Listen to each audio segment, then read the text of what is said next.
दोस्तों, एक घटना जो आपको अंदर से झकझोर देगी, एक ऐसी घटना जो आपको शर्मिंदगी महसूस कराएगी, एक ऐसा घटना जिसे सुनकर आपको बहुत गुस्सा आने वाला है।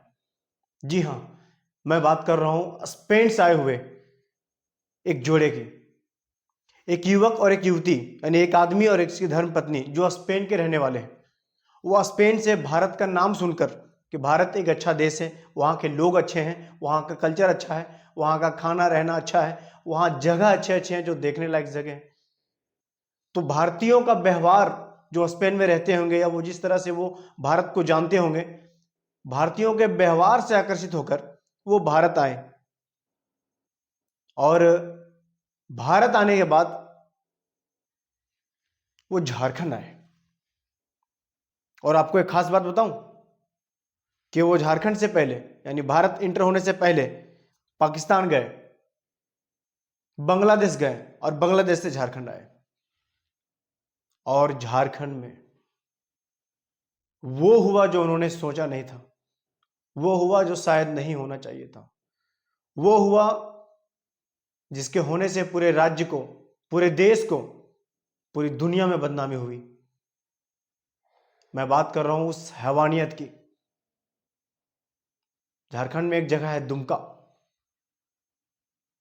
दुमका एक ऐसा जिला है जहां से वो गुजर रहे थे, और वहां के थाना क्षेत्र जो हंसडीहा है, हंसडीहा थाना क्षेत्र के अंदर से वो गुजर रहे थे। 7 बदमाश, ये कहानी 7 बदमाशों की है जिन्होंने अपनी दरिंदगी की हद पार कर दी और उस मासूम के साथ रेप जैसी घिनौनी हरकत किया।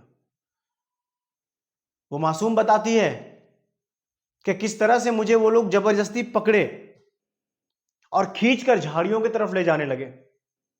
मैं उनकी मनसा समझ चुकी थी, मैं कोशिश करने लगी कि मुझे छोड़ो, क्योंकि वो स्पेन की थी तो उसका कल्चर, उसका भाषा अलग है। वो हमारी जैसी हिंदी नहीं बोल सकती क्योंकि वो यहाँ की नहीं है, उसकी इंग्लिश भी स्पेनिश इंग्लिश होगी। वो रिक्वेस्ट करती रही कि मुझे छोड़ो, मुझे छोड़ो,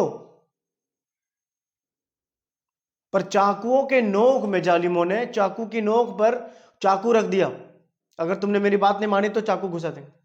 मतलब चाकू की नोक पर जान मारने की धमकी देकर चाकू की नोक पर उन हैवानों ने उस महिला के साथ हैवानियत किया। क्या लगता है आपको कि हमारे राज्य का जो पुलिस प्रशासन है,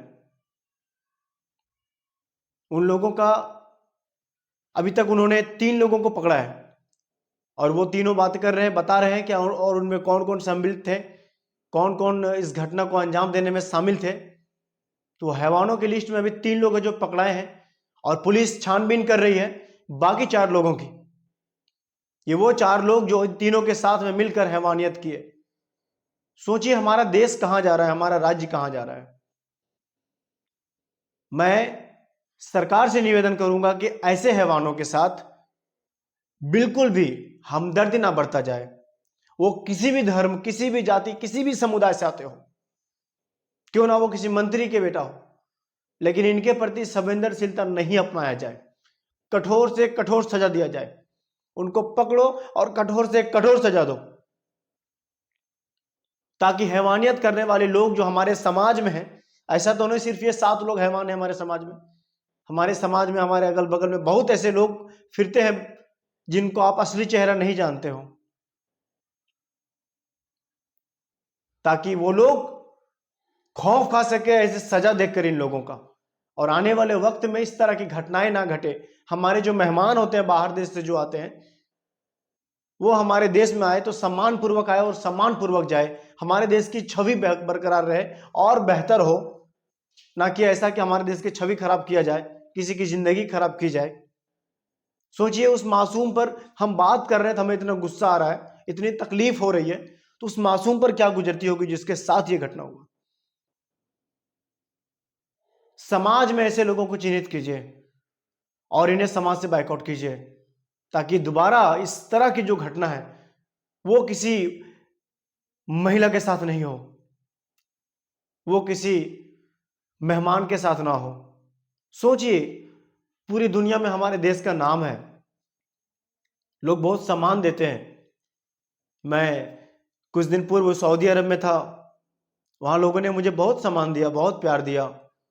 मैं घूमने के लिए दुबई भी गया हुआ था, वहां लोगों ने मुझे सम्मान दिया, प्यार दिया। मैं पढ़ाई करने के लिए सिंगापुर गया हुआ था। ये मेरी पर्सनल एक्सपीरियंस है, जो मैंने लोगों का, आउट ऑफ इंडियन लोगों का, जो बाहरी लोग हैं, जो हमारे देश के नहीं है, मैंने उन लोगों का जो रवैया देखा अपने प्रति, मैं वो बता रहा हूं आपको। मैं स्पेन तो नहीं गया हूं, पर मैं सिंगापुर गया हूं, सऊदी अरब गया हूं, दुबई गया हूं, मलेशिया गया हूं। इन देशों में मैंने उन लोगों का जो रवैया देखा है ना हमारे प्रति, मतलब आपको लगेगा नहीं कि मैं बाहरी देश से आया हूं, एक अलग ही बॉर्डर से आया हूं, एक अलग ही देश से आया हूं, अलग कल्चर वाला हूं। वो लोग आपको एक्सेप्ट करते हैं, आपसे प्यार करते हैं, आपको कॉपरेट करते हैं। और वो हमारे देश में जब आते हैं तो हमसे भी ऐसा उम्मीद करते हैं कि हम भी उनको कॉपरेट करें, हमारे लोगों से भी उम्मीद करते हैं।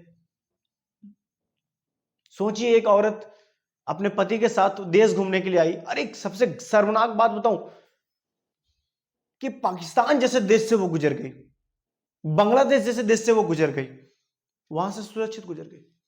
और हमारे देश, जो गांधी का देश है, हमारे देश में जो गांधी का देश है, सरदार वल्लभ भाई पटेल का देश है, इस देश में ऐसा हो गया। सोचिए, इस देश की छवि कितनी खराब हुई इंटरनेशनल मार्केट में।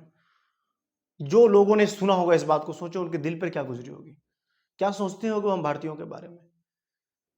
कुछ लड़के हमारे देश के जो स्पेन में रहते होंगे, सोचिए वहां के लोगों का उनके प्रति क्या रवैया रहेगा आइंदा, क्या होता होगा उनके साथ। जिस दुकान में वो जाते होंगे, क्या बोलते हैं उनको, हे यू इंडियन, गालियों से बात होता होगा। मैं वो वर्ड आपको ऑन द कैमरा नहीं बोल सकता। सोचिए, इस तरह होता होगा। आप किसी भी देश के लोगों के साथ अगर गलत करोगे, तो फिर आप अपने देश के लोगों के साथ अच्छा रवैया का उम्मीद कैसे करोगे? सोच के देखिए। कोशिश कीजिए कि समाज में ऐसे लोगों से दूर रहिए, ऐसे लोगों को बायकॉट कीजिए, और जितना ज्यादा हो सके ऐसे लोगों को धुलाई कीजिए पकड़ के। जय हिंद, जय भारत।